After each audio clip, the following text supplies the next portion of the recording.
buenos días, tardes o noches. Bienvenidos a Peppenstein 77.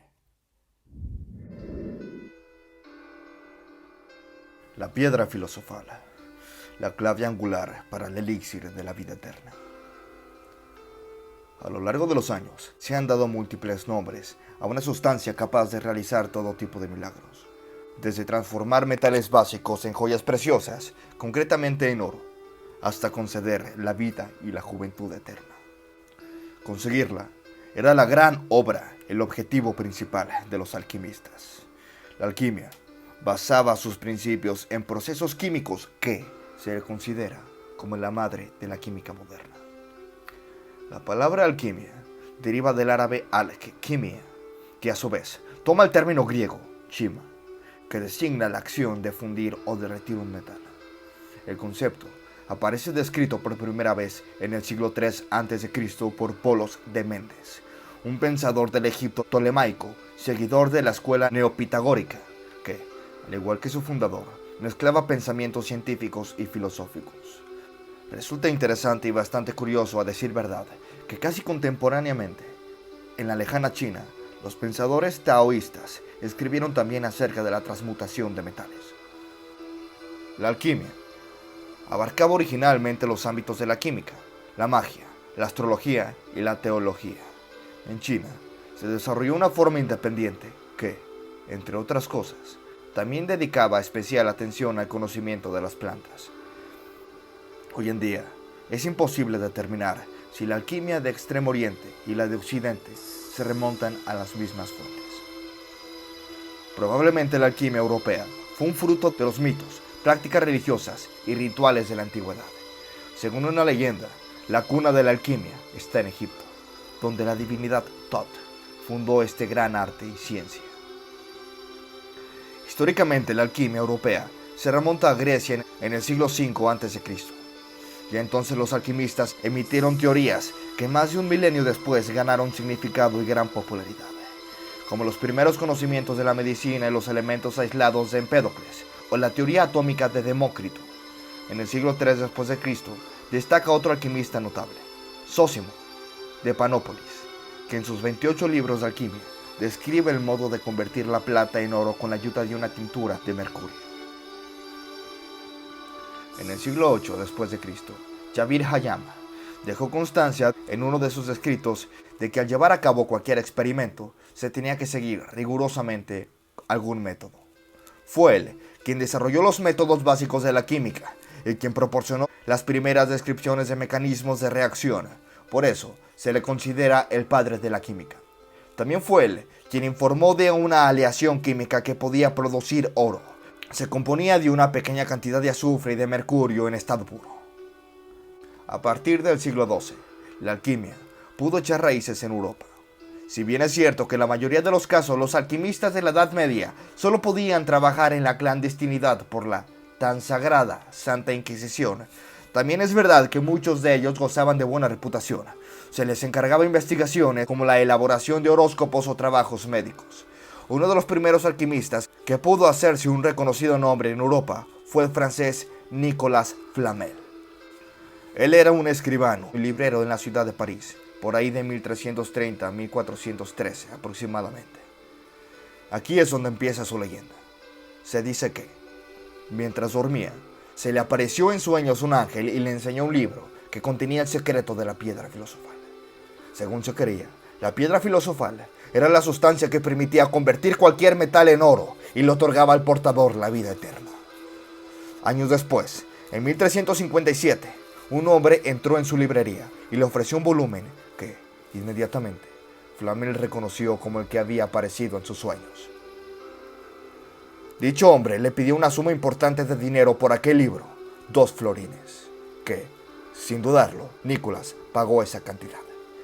El libro tenía una tapa de cobre bien encuadernada. Sus hojas estaban hechas de corteza de arbusto y parecía muy antiguo. En lugar de letras contenía unas figuras extrañas que Flamel no alcanzaba a comprender, y lo firmaba un tal Abraham el judío. Durante los años siguientes, con la ayuda de su amada esposa Perenelle, intentó descifrar el código de tan extraordinario libro, pero A pesar de dedicarle horas y horas, no realizó ningún proceso. Frustrado, consultó a los alquimistas más célebres de París, que estos no pudieron ayudarlo con el significado de aquellos extraños símbolos. Debido a esto, decidió viajar a la península ibérica, cuna de la alquimia. Mientras peregrinaba a Santiago de Compostela, según relata en su libro de las figuras jeroglíficas de 1399, conoció a un judío español llamado Canches, quien al ver la copia del libro le dijo emocionado que aquellos símbolos estaban relacionados con la cábala. Por tal motivo, deciden entonces regresar juntos a París para profundizar en el estudio de la obra, pero antes de llegar, Canches, que padecía de una enfermedad terminal, lamentablemente fallece. A pesar de esto, el español ya le había dado a Flamel la clave para descifrar el manuscrito, por lo que este continuó estudiándolo, y a compañía de su esposa, pronto ambos comenzaron a realizar experimentos y a comprender poco a poco este tan extraño libro. En 1382, logra convertir el mercurio en plata. Unos meses más tarde, obtiene la piedra filosofal, y el 25 de abril, transmuta por fin una cierta cantidad de mercurio en oro en su estado puro. A partir de ese momento comienza a ganar una enorme fortuna que dedicaba sobre todo a obras de caridad. Fundó 7 iglesias, 3 capillas y equipó a 14 hospitales de la ciudad. Fue dueño de una treintena de casas y fincas, y su fortuna era tan grande como la de un noble de aquel tiempo. Tal es así que se dice que el rey Carlos VI de Francia le pidió que le aportara oro a las arcas reales mediante su sistema de transmutación. Con ese bagaje se ganó la fama de ciudadano respetable hasta su muerte. Poco después de que Flamel falleciera, su tumba y la de su esposa, que se encontraba en la iglesia de Saint-Jacques-et-Bouchiere, fueron exhumadas y se comprobó que en las tumbas, en lugar de restos mortales, yacían troncos de árbol. La losa fúnebre, la cual reza "de la tierra vengo y a la tierra vuelvo", se conserva en el Museo Cluny de París.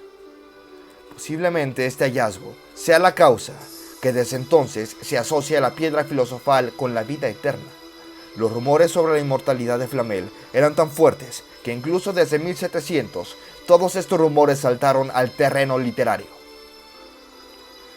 Ese año, Flamel apareció por primera vez como personaje de novela. Fue en la obra de Montefiore de Villars, Le Comte de Gabils, donde el ilustre escribano aparece retratado como el alquimista furtivo que logró, gracias a su misterioso tratado que cayó en sus manos, sintetizar su tan amada piedra.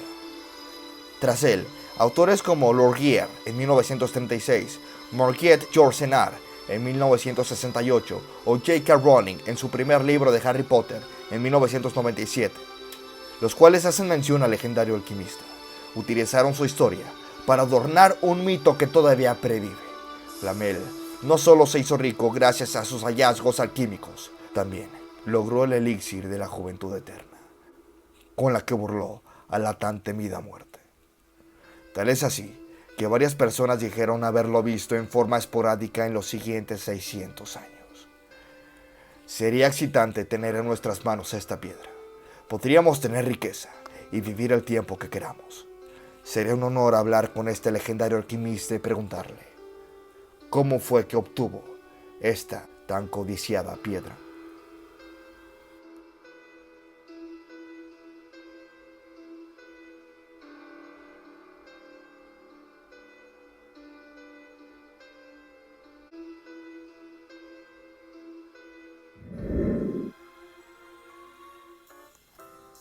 Antes de terminar con el video, quiero invitarlos a formar parte de los miembros del canal.